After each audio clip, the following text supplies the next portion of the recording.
የኢፌዴሪ የጤና ሚኒስትር ዶክተር መቅደስ ዳባ የዓለም የጤና ድርጅት የአፍሪካ ቀጠና ኮሚቴ ሊቀመንበር ሆነው ተመረጡ። ዶክተር መቅደስ ዳባ የሊቀመንበርነትን ኃላፊነቱን የተረከቡት ከማሊ የጤናና ማህበራዊ ልማት ሚኒስትር አሶ ባዲያሎ ቱሬ ሲሆን የኒጀሪና የዚምባብዌ የጤና ሚኒስትሮች ደግሞ የኮሚቴው ምክትል ሊቀመንበርነት ሆነው ተሹመዋል። በትላንትናው ዕለት መካሄድ በጀመረውና እስከ ነሐሴ 22 ቀን 2018 ዓ.ም በሚቀጥለው 76ኛው የዓለም የጤና ድርጅት የአፍሪካ ቀጠና ጉባኤ እንደ ኢሮፒያን አቆጣጠር በ2035 በአፍሪካ ዘላቂና የጤና ፋይናንስ ማረጋገጥ በሚያስችለው ሰነድ ላይ ውይይት ተደርጓል።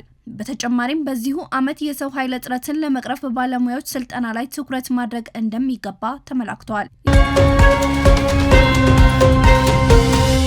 የቻይና ቋንቋ ከመስከረም ጀምሮ በሁለተኛ ደረጃ ትምህርት ቤቶች ለመሰጠት ዝግጅቶችን እየተጠናቀቁ እንደሚገኝ ተገለጸ። ከቻይና መንግስት ጋር ባለው ግንኙነት መሰረት መስከረም ላይ በሚጀምረው የ2019 የትምህርት ዘመን በፌዴራል ልዩ አዳሪ ሁለተኛ ደረጃ ትምህርት ቤቶች ውስጥ የቻይና ቋንቋ እንዲሰጥ ለማድረግ ዝግጅቶች እየተጠናቀቁ እንደሚገኝ የትምህርት ሚኒስቴር አስታውቋል። በትምህርት ሚኒስቴር አጠቃላይ የትምህርት ዘርፍ የትምህርት ፕሮግራሞችና ጥራት ማሻሻያ መሪ ስራ አስፈጻሚ ዶክተር ዮሐንስ ወጋሶ የአዳሪ ትምህርት ቤት ተማሪዎች የተሻለ ውጤት ያላቸውና በመለያ ፈተና አልፈው የሚገቡ መሆናቸውን ገልጸው ተማሪዎቹ በዓለም አቀፍ ደረጃ ውጤታማና ስኬታማ እንዲሆኑ ለማድረግም የተለያዩ የውጭ ሀገር ቋንቋዎችን እንዲማሩ እንደሚደረግ አስገንዝበዋል።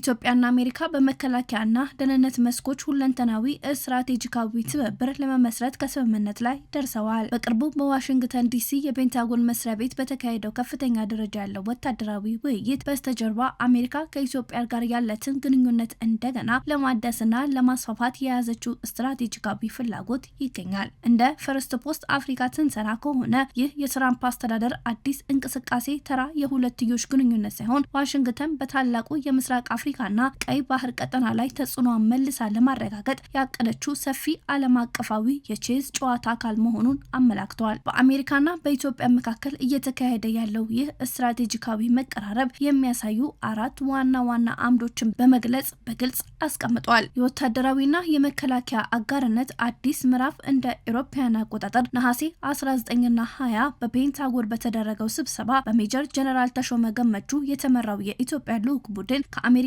አፍሪካ ጉዳዮች ምክትል ረዳት የመከላከያ ሚኒስትር ብሪያን ጄ ኤሊስ ጋር ተወያይቷል። ውይይቱ ሁለቱ ሀገራት ወታደራዊ ግንኙነታቸውን ወደ ሁሉን አቀፍ ስትራቴጂካዊ የመከላከያ አጋርነት ከፍ ለማድረግ ከስምምነት ላይ ያደረሱ ሲሆን ይህም ከአሸባሪነት ጋር ከመታገል ባለፈ በደህንነትና የቴክኖሎጂ ሽግግር ላይ አብሮ ለመስራት መንገድ መክፈቱን አመላክቷል። የቢሾፍቱ ኤርፖርትና የአሜሪካ ቻይና የጂኦ ፖለቲካ ፉክክር ኢትዮጵያ በቢሾፍቱ ለመገንባት ያቀደችውና በቢሊዮን ዶላሮች የሚቆጠረው ዘመናዊ ኤርፖርት በዓለም አቀፍ ሀያላን መካከል ሌላው የፉክክር መድረክ ሆኗል። አሜሪካ በቻይና የብድር የመሰረተ ልማት ተጽዕኖ ስር የወደቀው ይህ ቀጠና መልሳ ለመፎካከርና በኢትዮጵያ አቪዬሽን መሰረተ ልማት ውስጥ የራሷን አሻራ ለማሳረፍ ከፍተኛ ፍላጎት አሳይታለች። የቀይ ባህር ደህንነትና የናይል ወንዝ የፖለቲካ የቀይ ባህር መርከብ መስመሮች ደህንነትና በቀጠና ያለው ውጥረት ዋሽንግተን ከአዲስ አበባ ጋር አብራ እንድትሰራ አስገድዷታል። ከዚህም በተጨማሪ የትራምፕ አስተዳደር በኢትዮጵያና በግብጽ መካከል ያለው የታላቁ ህዳሴ ግድብ ውጥረት እንዳይባባስና